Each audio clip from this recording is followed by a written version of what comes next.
Good morning, evening, afternoon, everyone. My name is Mark. And I'm Zoe. And we are the Board Adventurers. Today, we're going to do another fresh off the shelf. Today, we're going to talk to you about the game Scout. This has been designed by Kai Kajino and published by Oink Games. As a caveat, as per Board Game Geek, Scout did come out in 2019. But we believe it didn't get U.S. distribution until last year in 2022. So this falls within our year range of where our fresh off the shelf comes from. So we'll review this as a recent game. Now, Scout is a 2 to 5, what's considered a ladder climbing game. By ladder climbing, we mean that if you play a card, say if that number is a 4, you need to beat that with a higher number of the same quantity of cards. So say if I had one card of a 4, I then need to play either a 5, of one card up to a 10, or I could play a sequence or a pair or something higher than that. When you start the game, you're going to be dealt out cards. And the big part of Scout is that when you get your cards, you are not allowed to rearrange them in any shape or form. So what you have is what you're going to work with, all right? And when you play cards, you have to play them as you see them. You can't flip them. You can't rearrange them, all right? So when you play your cards, you can, whenever you play anything, so say, for example, I would play a pair out. That'll squeeze together the cards in your hand, and that'll form another connection. So you can use those, later in the game. That's one of the things you could do, is you play a card, and then you have to beat the prior hand if you can. The second thing you could do is you can scout. So when you scout, you give this to the person that you're scouting from. So say if someone played 2 9s, and you can't beat 2 9s. You then will have to either scout, or, as we're going to discuss later, scout and show. But when you scout, you'll give someone $1, and then you're going to take from one of the 2 ends of that sequence. So if you have a 3-card hand that you have to beat, and you scout, you have to take one of the 2 ends. You cannot take the middle. And then when you add it to your hand, so say, I have this, and I've drawn a card, you can then flip it in any orientation, and you can add it to anywhere in your hand. All right? The last thing you could do is you can scout and show. So that'll be this car symbol here. You're going to flip it over to indicate that you've used it. And then what you'll do is you'll take a card, and then you're going to play a hand. Typically, when you scout normally, you won't be able to play a hand, and it skips to the next person in line. And that's really how you play. That's about the arc of it. Mm-hmm. And then you'll play until someone has either gotten rid of their hand, or if someone's played a large enough hand where if everyone scouts around and it gets back to the original player, then that round will end, and that person will score 0 off of any card they still have in their hand. Everyone else will score negative, whether if they finished or not. So that's roughly an overview of what Scout is. What do you think about Scout? Yeah, so Scout is one of those games that I think a lot of people would kind of consider like a filler game. But for me, it's one of those quote-unquote filler games that can end up being your whole night. Right? It's that good that you just kind of don't want to play any other games. You just want to keep playing it. It's quick to play.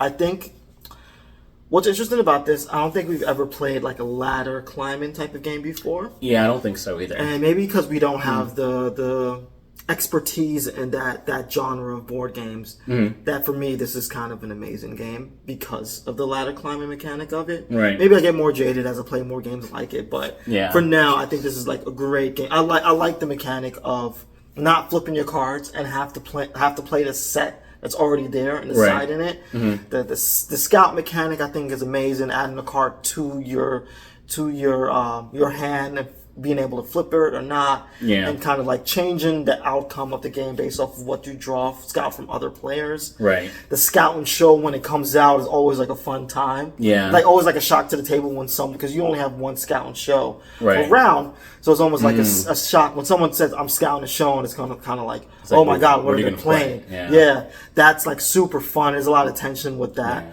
I just think there's everything about the game that it's trying to do really, really works for me. Mm-hmm. It's a simple rule set. You could learn it pretty quickly. The only thing that's the hardest thing to learn is the not being able to move around your cards, because people are so used to being able to do that, which makes sense. Right. So it's kind of, wrap your brain around like what I draw is what I have in this particular order. Right. That can be tough sometimes, but that's like the hardest thing to learn in this game. I think it's a fairly simple learn otherwise, and it's quick, it's fun. I haven't gotten tired of the game, and we played this game a lot. Yeah, we played this game a lot. I feel like every game night this game comes up, at least we play at least a couple rounds of it game night. Yep. So for us, like this game recently came back into print, and we had an original copy from, I believe, the beginning of the year.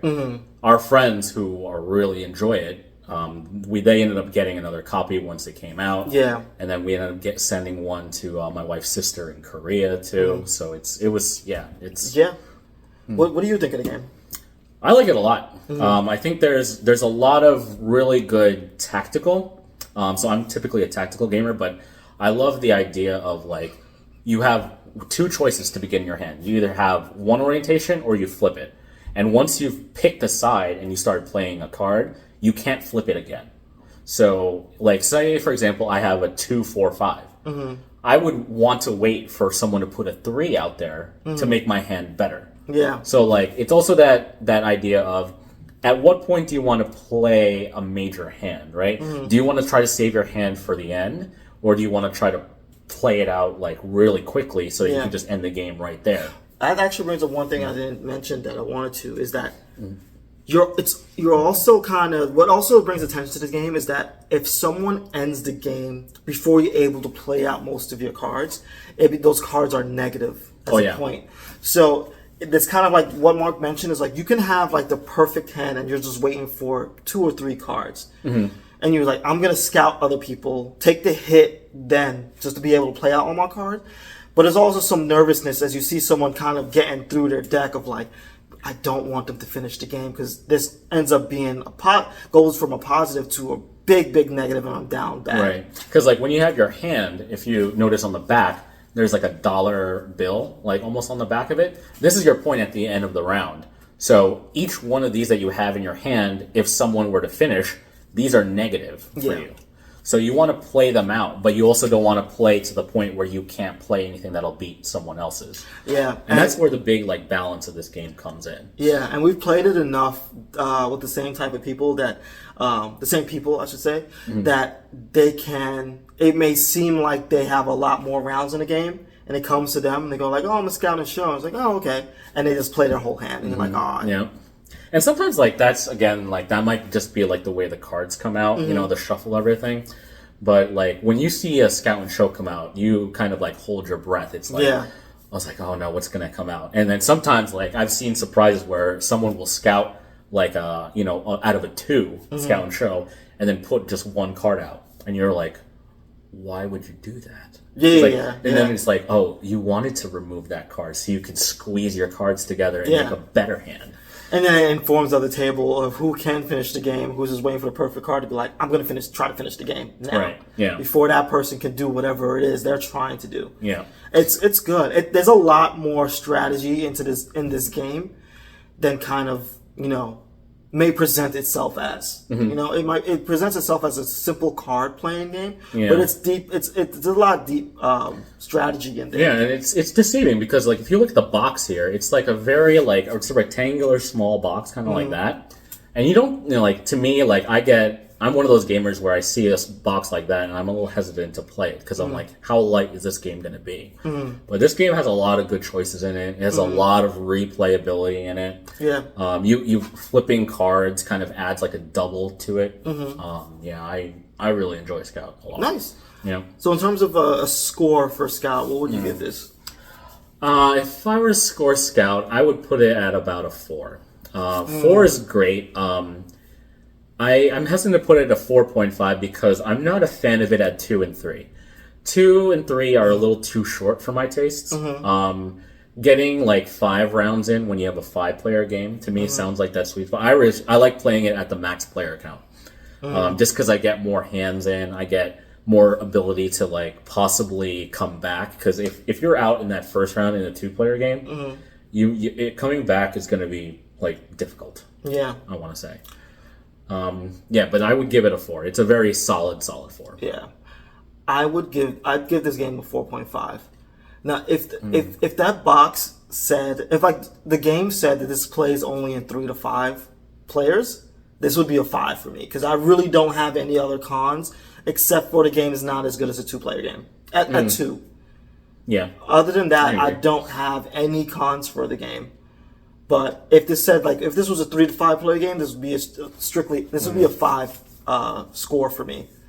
So yeah, like I think it's a game like this that makes me think like, man, I need to try more Oink games.